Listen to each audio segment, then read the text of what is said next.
மகாபாரதம் பாகம் 4. தர்மம் வீழ்ந்த தருணம். ஹஸ்தினாபுரத்தின் அந்த பெரிய சபையில் அன்று நிலவியது அமைதியல்ல, அது ஒரு பேரழிவிற்கான நிசப்தம். ஒரு மனிதனின் பேராசை இன்னொரு மனிதனின் கர்வத்தோடு மோதும்போது அங்கே நியாயங்கள் செத்துப்போகின்றன. இன்று நாம் பார்க்க போகும் இந்த கதை வெறும் சூதாட்டத்தை பற்றியது மட்டுமல்ல, ஒரு சாம்ராஜ்யம் எப்படி சரிந்தது, ஒரு குலமே எப்படி அழியத் தொடங்கியது என்பதற்கான சாட்சி. பாண்டவர்களின் இந்திரபிரஸ்த நகரின் செல்வத்தை பார்த்து பொறாமையில் வெந்து கொண்டிருந்தான் துரியோதனன். போர்க்களத்தில் பாண்டவர்களை வெல்ல முடியாது என்று தெரிந்த அவனுக்கு சகுனி ஒரு வழியை காட்டினான். அதுதான் சூதாட்டம். வாள் பிடிக்க தெரிந்த வீரர்களுக்கு சூழ்ச்சி தெரியாது என்பது சகுனியின் கணக்கு. தர்மன் என்று அழைக்கப்படும் யுதிஷ்டிரனை ஹஸ்தினாபுரத்திற்கு அன்போடு அழைத்தார்கள். ஆனால் அந்த அழைப்புக்கு பின்னால் ஒரு பெரிய வலை விரிந்திருந்தது எவருக்கும் தெரியவில்லை. சபை கூடியது. ஒரு பக்கம் தர்மன், மறுபக்கம் துரியோதனனுக்காக காய்களை உருட்ட சகுனி. ஆட்டம் தொடங்கியது. முதலில் ரத்தினங்கள், பிறகு தங்கம், பிறகு யானைகள், குதிரைகள் என தர்மன் ஒவ்வொன்றாக இழந்தார். சகுனியின் அந்த மாயக்காய்கள் அவர் சொன்னபடியே விழுந்தன. ஆட்டம் சூடு பிடிக்க தர்மனின் நிதானம் மெல்ல மெல்ல குறையத் தொடங்கியது. தனது ராஜ்யத்தை இழந்தார், நாட்டை இழந்தார். சபையிலிருந்த பீஷ்மரும் துரோணரும் மௌனமாக பார்த்து கொண்டிருக்க துரியோதனனின் சிரிப்பு அரண்மனை சுவர்களில் எதிரொலித்தது. கடைசியில் தர்மனிடம் பந்தயம் கட்ட எதுவுமே இல்லை என்ற நிலை வந்தபோது சகுனி விஷமத்தனமாக சிரித்தார்.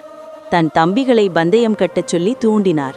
வரிசையாக நகுலன், சகதேவன், அர்ஜுனன், இறுதியில் மாவீரன் பீமன் என அனைவரும் அந்த ஒரே ஒரு ஆட்டத்தில் அடிமைகளாக மாறினார்கள். பாண்டவர்களின் தலை கவிழ்ந்தது. ஆனால் சகுனி விடவில்லை. உன்னை நீயே பந்தயம் வை என்றார். தர்மன் தன்னையும் இழந்தார். இப்போது பாண்டவர்கள் 5 பேரும் அடிமைகள். சபையே உறைந்து போய் நின்றது. ஆனால் துரியோதனனின் வஞ்சகம் அத்தோடு அடங்கவில்லை.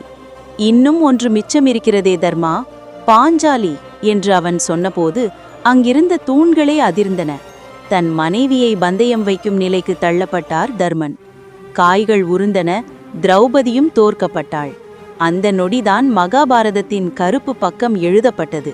கௌரவர்கள் செய்த அந்த பெரிய பாவம் ஒரு பெண்ணை சபையின் நடுவே இழுத்து வந்தது.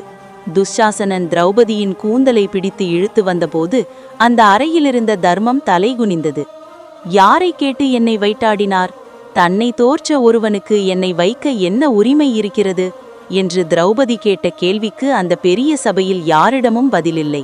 கண்ணன் காட்டிய ஒரு சிறு அற்புதம் அவமானம் நேராமல் அவளை காப்பாற்றினாலும் அந்த சபையில் சிந்தப்பட்ட கண்ணீர் துளிகள்தான் குருக்ஷேத்திர போருக்கான விதையாக மாறியது. பாண்டவர்கள் அனைத்தையும் இழந்தார்கள். கௌரவர்கள் வெற்றி களிப்பில் இருந்தார்கள். ஆனால் அவர்களுக்கு தெரியவில்லை, அவர்கள் வென்றது ஒரு ஆட்டத்தை அல்ல, தங்கள் மரணத்தை அவர்கள் அங்கே விலை கொடுத்து வாங்கியிருக்கிறார்கள் என்று. அவமானம் தாங்காமல் கைகளில் ஏதுமின்றி காட்டை நோக்கி பாண்டவர்கள் நடக்கத் தொடங்கினர்.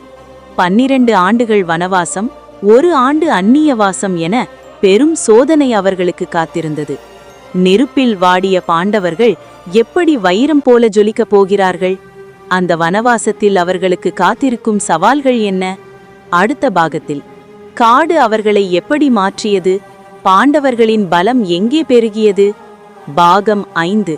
வனவாசம், நெருப்பில் உருகிய வீரர்கள் விரைவில் வரும்.